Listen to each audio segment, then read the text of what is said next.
నమస్తే, welcome to our channel. నేను మిస్సిరి.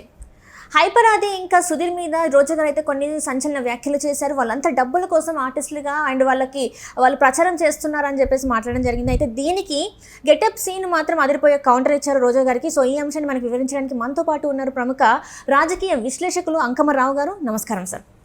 Sir, ఇప్పుడు చూస్తున్నట్టయితే రోజా గారు కొన్ని వ్యాఖ్యలు చేశారు. మన హైపర్ ఆది గారి మీద ఇంకా సుధీర్ గారి మీద వ్యాఖ్యలు చేశారు, డబ్బుల కోసం వీళ్ళు ఇట్లా చేస్తున్నారని చెప్పేసి. కానీ దీనికి కౌంటర్గా గెటప్ సీన్ అయితే కొన్ని అదిరిపోయే కౌంటర్ అయితే తనకి ఇచ్చారు. మరి దీన్ని ఆమె ఎలా తీసుకుంటారు ఏంటి సార్? మరి ఈమె కళాకారిణి కదా మొట్టమొదట. అవును సార్. తెలుగుదేశం పార్టీ వాళ్ళు ఎదురు డబ్బులు ఇస్తే తెలుగుదేశం పార్టీలో చేరిందా? అది ఇప్పుడు వైఎస్ఆర్సీపీ పార్టీ వాళ్ళు డబ్బులు ఇస్తే వైఎస్ఆర్సీపీ పార్టీలో చేరి ఇప్పుడు శాసనసభ్యులుగా మంత్రిగా పనిచేస్తుందా? అంటే ప్రతి నెల జీతం ఇస్తున్నారా వాళ్ళు ఏమన్నా? మనం ఏంటి, మన చరిత్ర ఏంటి, మనం ఎట్లా వచ్చాము, ప్రజల్లో ఎలా ఆదరణతో వచ్చాము, మనం కళాకారిణిగా వచ్చాము కాబట్టి ఆదరించారు. ఆ ఉద్దేశంతో పార్టీలు చేర్చుకున్నారు అప్పుడు. లేకపోతే ఏమైనా సామాజిక ఉద్యమకారిణియా, లేకపోతే విప్లవ ఉద్యమాల్లో పాల్గొందా, ప్రజల కోసం ఏమైనా పోరాటం చేసిందా, స్వచ్ఛంద సంస్థలు ఏమైనా నడిపిందా? ఇవన్నీ కూడా ఎదుటాలని గబిక్కిన ఒక మాట అనేటప్పుడు ఆలోచించుకోవాలి. సహజంగానే ఆమెకు దూకుడు మనస్తత్వం ఎక్కువ. ఆమె కొంచెం మాట్లాడుతూ ఉంటుంది. ఆమెకున్నదే అడ్వాంటేజ్ ఏంటంటే ఆమెకి నోరు కాబట్టి అలవలకుగా ఏదైనా మాట్లాడేసింది ఆమె. ఇప్పుడు వాళ్ళు వచ్చారు, ఆ డబ్బులు తీసుకొని వచ్చారు. మీకు వచ్చిన నష్టం ఏంటి? స్వచ్ఛందంగా వస్తారు, మీకు వచ్చిన లాభం ఏంటి? ఆలోచించుకోవాలి కదా. ఇక్కడ వాళ్ళు ఆ టీంలో పనిచేశారు. అందుట్లో హైపర్ ఆది మొట్టమొదటి నుంచి కూడా పవన్ కళ్యాణ్ గారికి వీరాభిమాని. వీళ్ళందరూ కూడా పవన్ కళ్యాణ్ గారికి ఇప్పుడు సహజంగా చాలామంది వరకు పవన్ కళ్యాణ్ గారిని అభిమానిస్తారు. ఆ ఉద్దేశంతో వచ్చారు వాళ్ళు. అక్కడి నుంచి వచ్చారు. వాళ్ళ జీవనం అది కళాకారులు కాబట్టి. ఎవరైనా ఈరోజు ఒకప్పుడు పరిస్థితులు వేరు. ప్రజానాట్య మండలి లేదు, మామూలుగా జనాల కోసం పనిచేసే కళాకారులు అంటూ లేరు, హరికథలు బుర్రకథలు లేవు. ఆ రోజు పరిస్థితులు వేరు. ఈరోజు ఏ కళాకారుడైనా సరే కాస్త పేరు ప్రఖ్యాతులు వస్తే ఆర్థికంగా కూడా నిలదొక్కుంటున్నారు. సహజంగానే వాళ్ళకి పేరు వచ్చింది కాబట్టి వాళ్ళని తీసుకుంటున్నారు. వాళ్ళ కొనసాగుతూ ఉంది, వాళ్ళకి డబ్బులు వస్తూనే ఉన్నాయి. కాదని ఎవరు అంటలేదు. వాళ్ళు ఏం ఊరక చేస్తున్నారని చెప్పట్లేదు, మీరు ఊరక చేయలేదు. మీరు చేసినప్పుడు మీరైతే ఊరక చేయలేదు కదా, ప్రజాసేవ కోసం ఏం చేయలేదు కదా. ఇప్పుడు మీరు మామూలుగా 5 సంవత్సరాలు మీరు శాసనసభ్యురాలుగా ఉండి కూడా మీరు ఏం చేశారు? ఇదే జబర్దస్త్ ప్రోగ్రాంలో కూడా పాల్గొన్నారు కదా. అంటే ఒక శాసనసభ్యురాలుగా ఉండి మీరు డబ్బుల కోసమే చేసింది. అక్కడ ఊరకైతే ఏం చేయలేదు కదా. ఇవన్నీ కూడా ప్రజలు గమనిస్తారు. గమనించకుండా ఉంటారని చెప్పి మనం భావిస్తే దానివల్ల అది మనం కించపరుచుకున్నట్టు. ఒక కళాకారులు, సాటి కళాకారులు ఇప్పుడు వాళ్ళు వచ్చారు, తిరుగుతున్నారు. ఈరోజు గెటప్ శ్రీని గారు మాట్లాడాడు. దానివల్ల మీరు ఏం మాట్లాడతారు చెప్పండి? ఆయన మీరు మాట్లాడిన దానికి సమాధానం అయితే ఇచ్చాడు కదా. అభిమానంతో వచ్చాము, స్వచ్ఛందంగా వచ్చానని చెబుతున్నాడు కదా. వాళ్ళు తిరుగుతున్నారు వాళ్ళ అభిమాన కథానాయకుని గెలిపించుకోవడం కోసం. తప్పే ఉంది దాంట్లో? ఎందుకు మరి రోజా గారు ప్రతిసారి ఇట్లానే మాట్లాడుతూ ఉంటారు, ప్రతి ఒక్కరి గురించి ఇలానే ఆఖరికి అంటే తను కూడా జబర్దస్త్లో జడ్జిగా ఉన్నారు, వాళ్ళందరితో సత్సంబంధాలే ఉంటాయి. కానీ ఎందుకు ఇలాంటి వ్యాఖ్యలు చేస్తున్నారు? చెప్పాను కదా, ఆమెకున్నది నోరు, అదుపాజ్ఞంలో ఉండదు, ఏది పడితే అది మాట్లాడుతూ ఉంటుంది. ఇప్పుడు దాకా చెల్లుబాటు అయింది, అధికారంలో ఉన్నారు. రేపు పొద్దున అధికారం లేని తర్వాత కూడా ఇలానే మాట్లాడితే అప్పుడు ఆమె గురించి మనం మాట్లాడుకోవాలి. అధికారం ఉన్నప్పుడు ఏది మాట్లాడినా చెల్లుబాటు అవుతుంది కదా.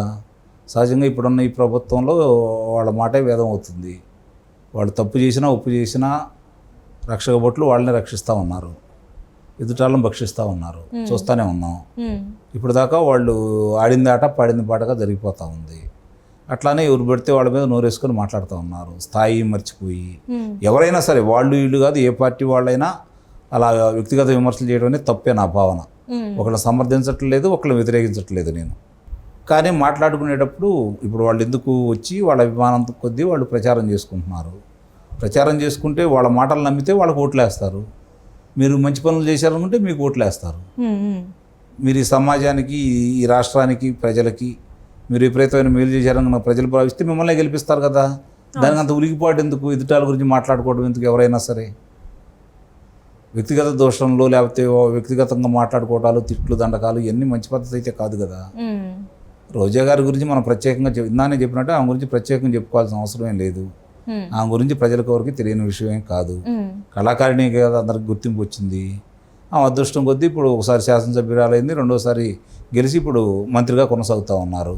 అంటే ఇప్పుడు అట్లానే ఇప్పుడు నగరిలో చూసుకుంటే ఆమెకి తీవ్ర వ్యతిరేకత ఉందని అదే చెప్పేసి చెప్పబోతున్నాను. ఆమెకి ఆ నియోజకవర్గంలోనే వ్యతిరేక పవనాలు వీస్తూ ఉన్నాయి. వాళ్ళ నాయకులు ఆమె ఓడిస్తామని తిరుగుతున్నారు. అలాగే వాళ్ళ పార్టీ పెద్దలు కూడా ఆమెను ఓడించాలని చెప్పి కొత్త నిశ్చయంతో ఉండి వాళ్ళ ప్రమేయంతో అక్కడ ఆమెకు వ్యతిరేకంగా ఒక వర్గాన్ని తయారు చేశారు. ఆమెకు గెలవకూడదని కోరుకుంటున్నారు.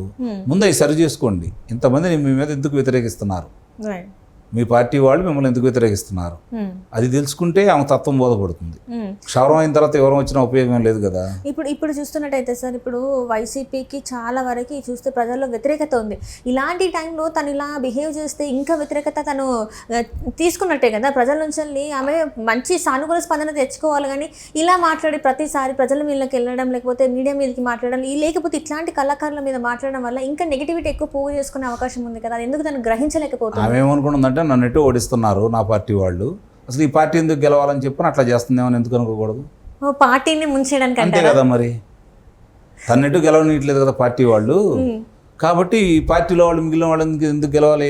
ఒకళ్ళిద్దరు ఎవరైనా గెలిచే పరిస్థితి ఉంటే నా వల్ల, నా వ్యాఖ్యల వల్ల వాళ్ళు కూడా ఓడిపోతే బాగుండేది ఆమె కోరిక. అంటే తాను చెడ్డగా ఓడి త్వరమంతా చెప్పేసింది అని చెప్పేసి ఆమెకు ఎట్లా సీట్ రాదని చెప్పేసి మీద ఉన్న వాళ్ళకి కూడా ఇవ్వద్దు అంటారు, గెలవకూడదు అనేది ఆమె అభిప్రాయం. ఇలా కూడా ఉంటారంటారా సార్? ఉంటారు, ఎందుకుంటారు? అంటే ఇప్పుడు ఒకవేళ మనము మన పక్కన వాళ్ళైనా బాగుండాలి అని చెప్పేసి అనుకుంటాం కదా. అంత విశాల హృదయం లేదు. నేను బాగుంటే చాలనే పరిస్థితికి వచ్చింది ఈరోజు సమాజం. అసలు ఇప్పుడు ఇదంతా కాకుండా సార్, వైసీపీ పరిస్థితి ఇప్పుడు ఎలా ఉంది సార్? అసలు ఓవరాల్గా చూసుకుంటే, స్టేట్ వైజ్గా చూసుకుంటే. అంటే నాకున్న సమాచారం ప్రకారం, నేను పరిశీలించిన కాడ, నేను సమాచారం సేకరించిన దగ్గర, అలాగే నేను మాట్లాడిన మనుషులతో అందరినీ క్రోడీకరించుకొని ఏం జరుగుతుంది, ఎట్లా ఉందని చెప్పి చూసుకుంటా ఉంటే, ఆంధ్ర రాష్ట్రంలో నాకు తెలిసినంత వరకు, నాకు దగ్గర ఉన్న సమాచారం మేరకు 62% మంది, అంటే 100 మంది కనుక రేపు పొద్దున ఓటుకు వినియోగించుకుంటే 60% మంది ఇప్పుడున్న ఈ పార్టీకి, అంటే అధికారంలో ఉన్న పార్టీకి వ్యతిరేకంగా ఓటైపోతున్నారు. ఇది ఊహించని పరిణామం. అన్ని వర్గాలు, ఆ కులం ఈ కులం లేదు, ఆ మతం ఈ మతం లేదు, ఆ ప్రాంతం ఈ ప్రాంతం అనేది లేదు, అన్ని వర్గాలు, అన్ని కులాలు, అన్ని మతాల వాళ్ళు కూడా అధిక శాతం వ్యతిరేకంగా ఉన్నారు.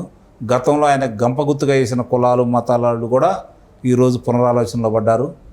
వాళ్ళకి, సమాజానికి ఎంత నష్టం జరుగుతుందో వాళ్ళకి అర్థమైపోయింది. కాబట్టి దానికి ప్రతీకారం తీర్చుకోవడం కోసమే వాళ్ళు ఎదురు చూస్తున్నారు. అంటే ఇప్పుడు పోస్టల్ బ్యాలెట్ పోలింగ్ కూడా, అంటే ఆ శాతం కూడా చూసుకుంటే సార్, చాలా వరకు అంటే గత ఎన్నికలతో పోలిస్తే ఈ ఎన్నికల్లో బాగా యూజ్ చేసుకున్నారు.